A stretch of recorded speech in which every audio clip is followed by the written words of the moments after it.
So to me, success was important, but and I think this is true for almost everybody in the room. I think you have to love what you do. If you don't love what you do, you're not going to be successful. And I loved what I did. I did real estate. I went in early. When I talked about success, I always started, you have to do something you love. If you don't do what you love, you're most likely not going to be successful. And you're going to have a lot of people, your parents included, they're going to be saying, don't do that, don't do that. And you have to listen to them. They're wise, they've been around, they've seen. And sometimes, and I tell people, sometimes they go into a business where basically you can't be successful. Nobody's successful. If you can get away from that, get away from it, if you can. But you have to make sure that you do something that you love. Try to go into something that you love that can be a good business. So, a lot of people go into businesses that don't work, are just not good.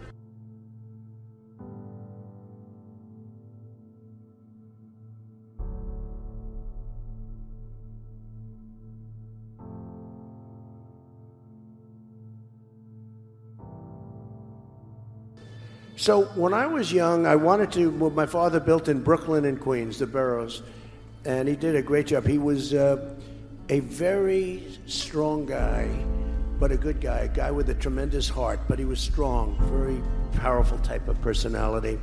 And he built single family housing, whatever he built, but he'd save the nails and the sawdust and the chips of wood, and he'd take them and sell them. I mean, it's like extreme, but he was very extreme. I'll give you a quick story. So we have apartment buildings, and I walked to my father's desk in Brooklyn. This is a long time, I was young. And there's a picture of a roach, a cockroach, on a can, like a paint can, a 5-gallon paint can, and it's sitting on his desk. I said, Dad, what the hell is that? The cockroach was turned upside down, dead. And it said, the name of the product was Bye Bye Roach. And my father said, this stuff is the greatest stuff we've ever used, but it's too expensive. I don't like it. So I'm sending it up to your uncle at MIT. They're going to analyze it. He's going to send it back and tell me what ingredients are in. I said, what are you doing, Dad? He said, I can save $4 a gallon. I say, Pop, is it really worth it? He said, yeah, it's worth it. That's the way you make money. And to a certain extent, it's not penny wise. You got to save the pennies. That's a great thinking. So he wants to take something that's expensive, that's good, and send it up to a laboratory at MIT, find out what the ingredients are, because he can save a couple of dollars a gallon. Years from now, some of them may look back and ask themselves whether they've made the right choice, whether they've made the most of the opportunities they've been given. Together, we have the same mission. Over the course of your life, you will find that things are not always fair. You will find that things happen to you that you do not deserve and that are not always warranted. But you have to put your head down and fight, fight, fight. Never, ever, ever give up. Don't give in, don't back down, and never stop doing what you know is right. Nothing worth doing ever, ever, ever came easy. And the more righteous your fight, the more opposition that you will face. In your hearts are inscribed the values of service, sacrifice, and devotion. Now you must go forth into the world and turn your hopes and dreams into action.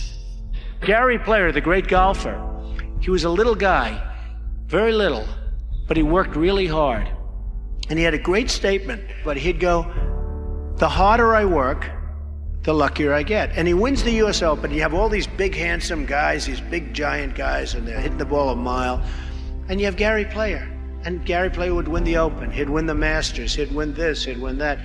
And he said, hey, in the US Open, he hit a 5-iron to 1 foot from the hole, and he ended up getting a birdie and wins the US Open, right? And he came off the green. Now, I know I've heard the statement before, but I heard it from him in a meaningful way. They said, what do you think, Gary? What is it? He said, all I know is I've been working very hard, and the harder I work, the luckier I get. I thought it was an amazing statement. You want to be totally focused. You can't take your eye off the ball. When I had troubles in the early 90s, a major article came out, and it said very strongly, everything he touches turns to gold. And I believed it. So I'd go out with models at night instead of working. But that wasn't good. And I remember I had a big lease coming up, and there was a big show, and I went to the show. I said, don't worry, fellas, you can handle the lease. You'll get it done. Well, I came back, they didn't get it done, and I would have had it done 100%. And then the market crashed in the 90s. So I had trouble, but it was sort of an amazing, I wouldn't want to do it again. It was an amazing test of yourself. Can you handle pressure? How are you under pressure? Are you smart? Never, ever give up. You can change and you can move around, but never, ever give up. I know people that are very smart. They went to the Wharton School of Finance with me. I know other people that aren't as smart, and those people are the top people in industry today, and they just were tougher. They didn't give up. And the smart ones had everything on their plate. They'd always come in with the A+ on the tests and the good boards and everything else. But when they ran into problems, they didn't know how to solve the problems like the guys that weren't as good. And it's very seldom that you see something other than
this happen. So never, ever give up. I love the game. Everything I do, I mean, I see so much. I'll look at something, and that's what it was in my blood from the time I'm very young. I loved the creative process of building. Inflation has always been very good for real estate. But unfortunately, at the end, the whole thing pops. Okay, that's the bad part, you know. And you haven't seen that yet, and hopefully you won't. Hopefully changes will be made, substantial changes, and you won't see that. But inflation is a good thing for real estate, not a bad thing for Very real estate, good. okay? So I have to tell you, you know, this inflation, but it's bad for other parts of the country, and it's very bad. Ultimately, it explodes. You know, inflation is wonderful until it all explodes, and you got to be careful of that. You have to watch it. I think real estate, Grant, is got to be part of a portfolio. It's been, first of all, there are tax advantages, depreciation. A lot of people, you'll look at a project and you'll have a loss. Now, not good for your ego, but it made money, but you don't pay tax, and it shows after depreciation you have a loss. A lot of times they'll analyze my stuff. They'll say, well, you lost money. I say, yeah, I lost money. But you're not losing money. In fact, that loss, you can carry it over to other jobs where you're making a profit. So real estate, from the standpoint of tax benefits, has been great. But I love the real estate business. I love the creativity of real estate, and I think I always will. Even as president, I'd say, boy, that's a great site for a building, right? To be a winner, you have to think like a winner. If you don't think like a winner, it's just never going to happen. Sometimes in life, to be successful, oftentimes, most of the time, you have to follow your instincts. You have to follow.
Your parents may say wrong, your whoever may say wrong, but you have to do it. So much of success is seeing yourself as victorious. You have to see yourself. You have to really believe in yourself. And sometimes it's hard. You know, you've had failures, you've had weaknesses, you've had other things. You have to see yourself as a one-man band. Don't rely too much on other people because they'll let you down. You have to see yourself as victorious.